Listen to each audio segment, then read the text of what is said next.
Subscribe করুন মেহেদি cartoon, click করুন bell icon. Shialpara জঙ্গলে সকল প্রাণী মিলেমিশে বসবাস করত, কারণ সেই জঙ্গলের রাজা ছিল সিংহ মহারাজ। সিংহ মহারাজ ছিল একদমই কড়া টাইপের রাজা। সে জঙ্গলে কোনো বিশৃঙ্খলা হতেই দিত না। একদিন ওই জঙ্গলেরই এক ছাগল গেল নদীর পাড়ে ঘাস খেতে, কিন্তু হরিণ নদীর পাড়ে কিছুতেই সেই ছাগলটিকে ঘাস খেতে দিচ্ছিল না।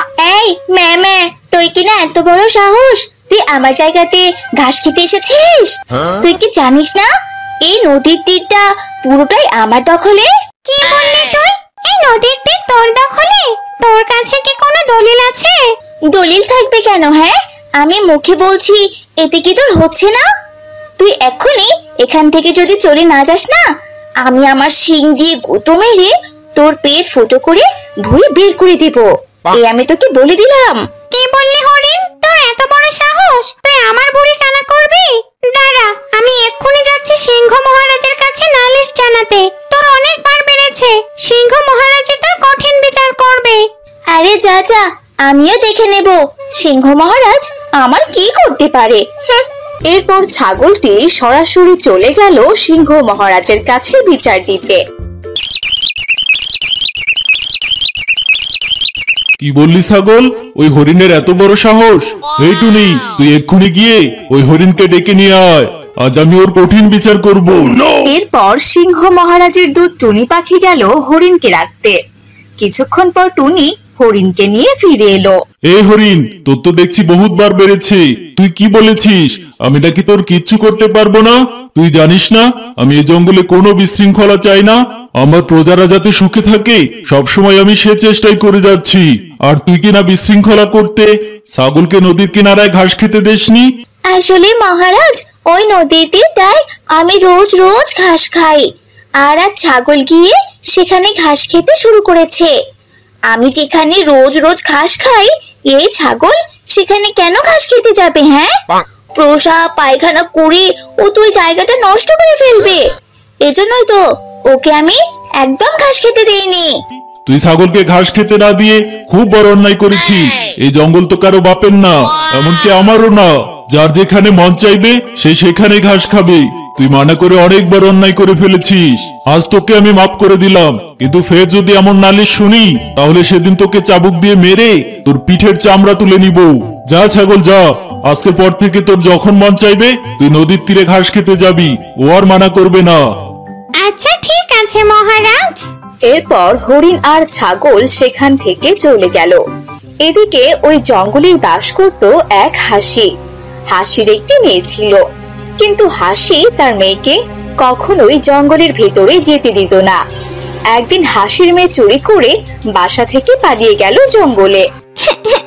মামাকে কোনোদিনই গুহার বাইরে আসতে দিতে চায় না, বলে কি এক দুষ্ট পাজি শিয়াল আছে, অনেকে আমাকে খেয়ে নিবে। আসো ওই দুষ্ট পাজি শিয়াল, আমি ওকে ঘুষি মেরে ওর নাক ফাটিয়ে দেব। এদিকে ওই জঙ্গলেরই দুষ্টু পাজি শিয়ালটা ঝোপের আড়াল থেকে হাসির ছানার কথা লুকিয়ে লুকিয়ে শুনছিল। ওরে বাবা রে, কি ডেঞ্জারাস মেয়ে রে বাবা, ওনাকে আমার ঘুষি মেরে নাক ফাটিয়ে দিবে। ওই মেয়ে কি আমাকে চিনে? আমি যে শিয়াল পণ্ডিত সেটা মনে হয় ও জানেই না। ওর মা তো অনেকদিন ওকে গুহার বাইরে পাঠায়নি, এজন্য মনে হয় ও আমাকেও চেনে না। ভালোই হলো, এই সুযোগে ওকে বোকা বানিয়ে খেতে পারবো। এরপর দুষ্ট শিয়াল ঝোপের আড়াল থেকে লাফ দিয়ে এসে হাসির ছানার সামনে দাঁড়িয়ে পড়লো। কি ব্যাপার ছোট্ট ছানা, তুমি এভাবে কান্না করছো কেন? কোথায় যাবে তুমি? বলো বলো আমাকে। আমার মা বলে এই জঙ্গলে নাকি একটা দুষ্ট পাজি শিয়াল আছে, আমি বাইরে এলে নাকি ওই দুষ্ট পাজি শিয়াল আমাকে খেয়ে ফেলবে। তাই আমার মা আমাকে বাইরে আসতে দিতে চায় না। তাই আজ আমি আমার গুহা থেকে পালিয়ে এসেছি পুরো জঙ্গলটা ঘুরে দেখবো বলে। কোথায় সেই দুষ্ট পাজি শিয়াল? আসুক আমার সামনে। আমার সামনে আসলে আমি এক খুশি দিয়ে ওর নাক ফাটিয়ে দেব। তোমার মা তোমাকে একদম মিথ্যা কথা বলেছে। এই জঙ্গলে কোনো শিয়াল টিয়াল নেই। তোমার মা হয়তো বা তোমাকে জঙ্গল ঘুরিয়ে দেখানোর সময়ই পায় না। আচ্ছা আচ্ছা ঠিক আছে, এক কাজ করো, তুমি আমার সাথে চলো। আজ আমি তোমাকে পুরো জঙ্গলটা ঘুরে ঘুরে দেখাবো। আর কোনো শিয়াল টিয়ালকে তোমার কাছে ঘেঁষতে দিব না। চলো ছানা। এমনই উল্টাপাল্টা কথা বলে দুষ্টু পাজি শিয়াল হাসির ছানাকে নিয়ে চলল জঙ্গলের ভেতরে। গভীর জঙ্গলের ভেতরে ছিল ওই দুষ্টু পাজি শিয়ালের গুহা। শিয়াল তার গুহায় নিয়ে হাসির ছানাকে বলল, তুই নাকি ওই দুষ্ট পাজি শিয়ালকে দেখিসনি? ভালো করে দেখে নে। আমি হচ্ছি সেই দুষ্ট পাজি শিয়াল, যার ভয়ে তোর মা তোকে বাইরে আসতে দিতে চাচ্ছিল না। দেখলি কেমন চালাকি করে তোকে আমি আমার গুহায় নিয়ে এলাম। এখন আমি তোকে কচমাচ করে চিবিয়ে খাবো। কি বললে তুমি? তুমি সেই দুষ্ট পাজি শিয়াল? মাটা হলে ঠিকই বলতো। তুমি আমাকে বুঝুং বাজুং বুঝে এখানে নিয়ে এসেছো। তুমি আমাকে কিছুতেই খেতে পারবে না। এই আমি পালাচ্ছি। এই বলে হাসির ছানা দিল দৌড়। দুষ্ট শিয়ালও হাসির ছানার পেছন পেছন দৌড়াতে লাগলো। দৌড়াতে দৌড়াতে দুষ্টু পাজি শিয়াল খপ করে হাসির ছানাকে খেয়ে ফেললো। আহ, কি যে মজা! কচি হাঁসের ছানার মাংস, কি যে মজা লাগলো! কতদিন খাইনি। যাই এখন গুহায় গিয়ে জম্পেশ একটা ঘুম দেই। এই বলে পাজি শিয়াল তার গুহায় চলে গেল। আর এইদিকে গাছের ডাল থেকে দুষ্টু পাজি শিয়ালের কাণ্ড কারখানা সিংহ মহারাজের দূত টুনি পাখি দেখে ফেলল। টুনি আর এক মুহূর্ত দেরি না করে চলে গেল হাসির কাছে। টুনির এমন কথা শুনে হাসি কান্না করতে লাগলো। হাসি আর দেরি না করে চলে গেল সিংহ মহারাজের কাছে। এদিকে টুনি গেল শিয়ালকে ডাকতে। এই দুষ্ট পাজি শিয়াল, তোর এত বড় সাহস! তুই ওই হাঁসের ছানাকে খেয়ে ফেলেছিস। তুই জানিস না আমার এই রাজ্যে কোনো ছোট বাচ্চাকে খাওয়া নিষেধ? মহারাজ, কদিন থেকে আমি খুবই ক্ষুধার্ত ছিলাম, এজন্যই ওই হাতছানাকে দেখে আমি লোভ সামলাতে পারিনি, তাই খেয়ে নিয়েছি। আমাকে আপনি মাফ করে দেন মহারাজ। এমন কাজ আমি আর কখনো করব না। মাফ করে দেন মহারাজ। তোর কোনো মাপ নেই। তুই যে অন্যায় করেছিস তার কোনো ক্ষমা হয় না। তোকে যে শাস্তি পেতেই হবে। এরপর সিংহ মহারাজ পাজি দুষ্টু শিয়ালের লেজ কাটে আর এই বন থেকে চিরদিনের জন্য তাকে তাড়িয়ে দিল। মণিপুর গ্রামের পাশে ছিল একটি ঘন জঙ্গল। জঙ্গলের ভিতর ছোট্ট একটি পুকুর পাড়ে বাসা বেঁধে থাকতো একটি হাঁস। হাঁসটি 5টি ডিম পেড়ে তাপ দিচ্ছিল আর অপেক্ষা করছিল কবে তার ডিম ফুটে বাচ্চা বের হবে। কি যে ভালো লাগছে আমার! কিছুদিনের মধ্যেই ডিম থেকে ছানা বের হবে। আমি ছানাদের গোসল করাবো, সাঁতারও শেখাবো। ছানারা আমাকে মামা বলে ডাকবে। কি যে খুশি লাগছে! হাঁসটি খুবই আনন্দে ছিল, কারণ এবারই সে প্রথম ছানা দিচ্ছে। যাই, কিছু খাবার নিয়ে আসি। বাসায় যা খাবার ছিল সব তো শেষ হয়ে গেছে। কয়েকদিন পর আবার ছানা বের হবে। এখনই কিছু খাবার জমা করে রাখতে হবে। এই বলে হাঁস গেল খাবার খুঁজতে। সে জঙ্গলে বাস করত একটি দুষ্টু শিয়াল। শিয়াল চালাকি করে অন্য পশু পাখিদের ছানা ধরে ধরে খেত। শিয়াল হাঁটছিল আর একা একাই কথা বলতে বলতে পুকুর পাড়ে আসছিল। পেট যে খোদায় চোচো করছে, কয়েকদিন থেকে কোনো শিকার পাচ্ছি না। যাই, ওই পুকুর থেকে একটু পানি খেয়ে খিদেটা আপাতত থামাই। এইসব বলতে বলতে শিয়াল পুকুর পাড়ে চলে আসলো এবং তার চোখ পড়ল হাঁসের বাসার দিকে। সে হাঁসের ডিমগুলোকে দেখতে পেল এবং বলল, আরে বাহ, এ তো দেখছি মেঘনা চাইতেই বৃষ্টি। যাই, ডিমগুলো খেয়ে পেট পুজো করে আসি। এই বলে শিয়াল হাঁসের বাসার কাছে গেল এবং ডিমগুলো খেয়ে বলল,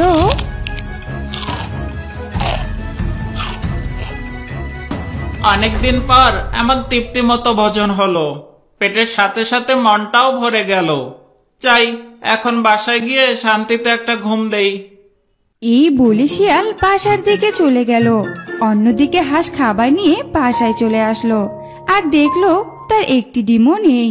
হাঁস কাঁদতে কাঁদতে বলল, হায় হায়, আমার এত বড় সর্বনাশ কে করলো?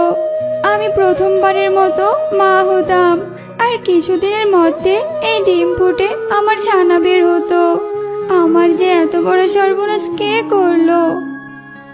হাঁসটি তার ডিমগুলো হারিয়ে কান্না করতে থাকলো। আর অন্যদিকে শিয়াল তার বাসায় পৌঁছে গেল এবং বলল, হাঁসের ডিমটা যা ছিল না, একেবারে ফাটাফাটি। খেয়ে খুব তৃপ্তি পেয়েছি। ওহ, খুব ঘুম পাচ্ছে। এখন শান্তির একটা ঘুম দেই। এই বলে শিয়াল ঘুমিয়ে পড়ল। এরপর বেশ কিছুদিন কেটে যায়।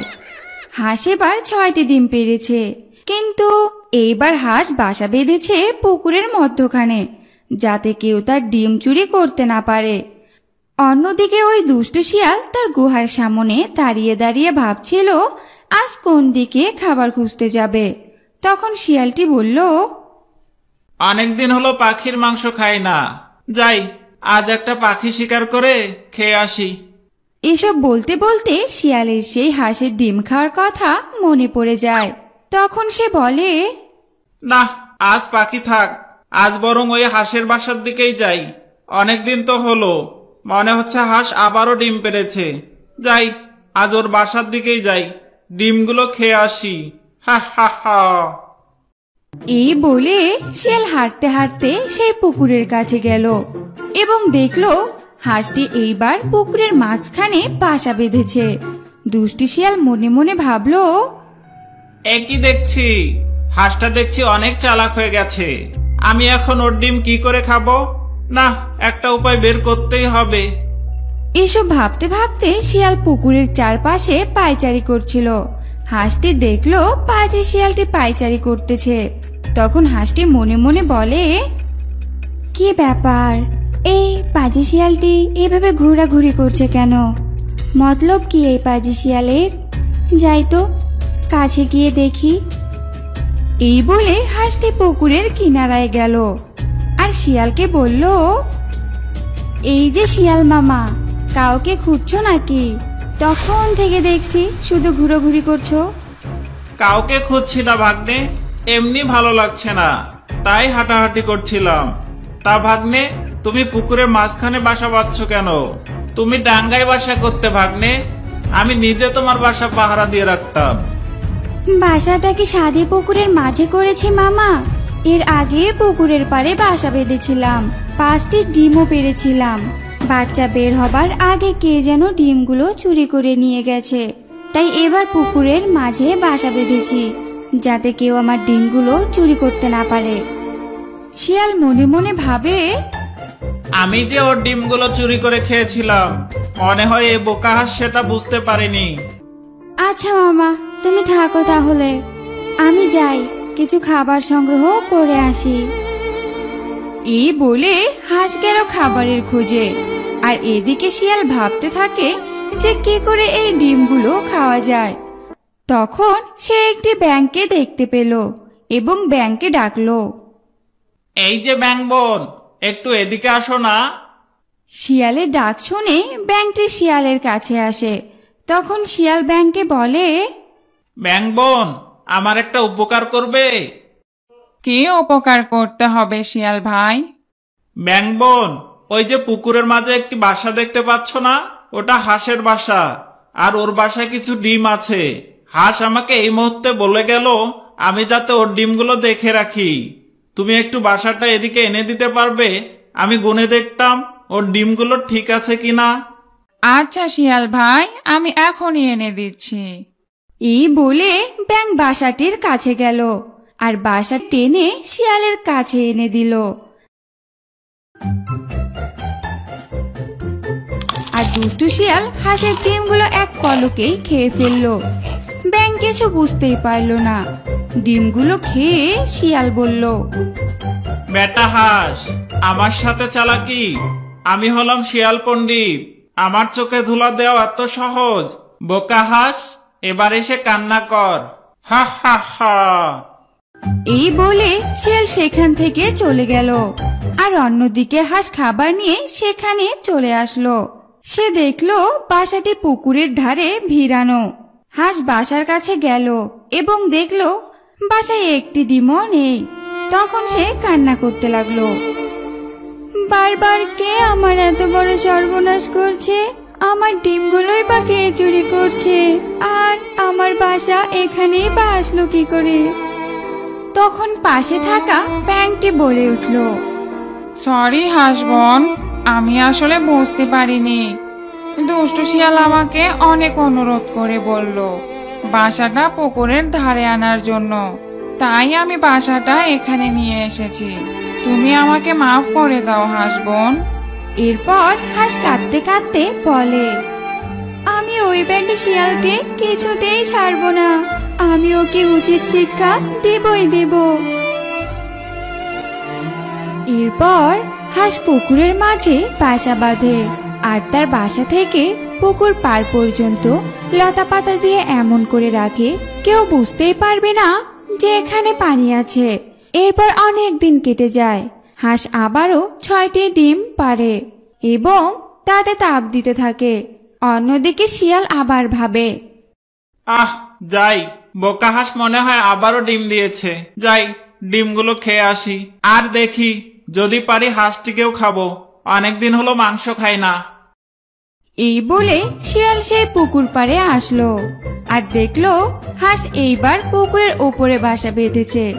তখন সে বলল, আরে তাজ্জব ব্যাপার, এবার দেখি বোকা হাঁস পুকুরের পাড়েই ডিম দিয়েছে। আমাকে আর কষ্ট করতে হবে না। যাই যাই, তাড়াতাড়ি গিয়ে ডিমগুলো খাই। এই বলে শিয়াল লতা পাতার উপর দিয়ে হাঁসের বাসার দিকে যাচ্ছিল। শিয়ালের ওজনের কারণে কিছু দূর যাওয়ার পর লতা পাতা দুদিকে সরে গিয়ে শিয়াল পানিতে ডুবে গেল। তখন শিয়াল কাঁদতে কাঁদতে বলল, ওরে বাবা রে, আমি ডুবে গেলাম রে। আমি আর হাঁসের ডিম চুরি করব না রে। হাঁস বোন, আমাকে বাঁচাও বাঁচাও। আমি আর তোমার ডিম কোনোদিন চুরি করব না। বাঁচাও আমাকে, বাঁচাও। তোকে কেউ বাঁচাবে না, তুই আমার অনেক ক্ষতি করেছিস। এবার ডুবে মর পানিতে, হা হা হা। শিয়াল আস্তে আস্তে পুকুরের পানিতে ডুবে গেল এবং সেখানেই মারা গেল। তো বন্ধুরা, আমরা এই গল্প থেকে বুঝতে পারলাম কেউ যদি অন্যের ক্ষতি করে একদিন না একদিন তার ফল পাবেই। For more updates, subscribe to our channel, click the show links and enjoy watching the videos.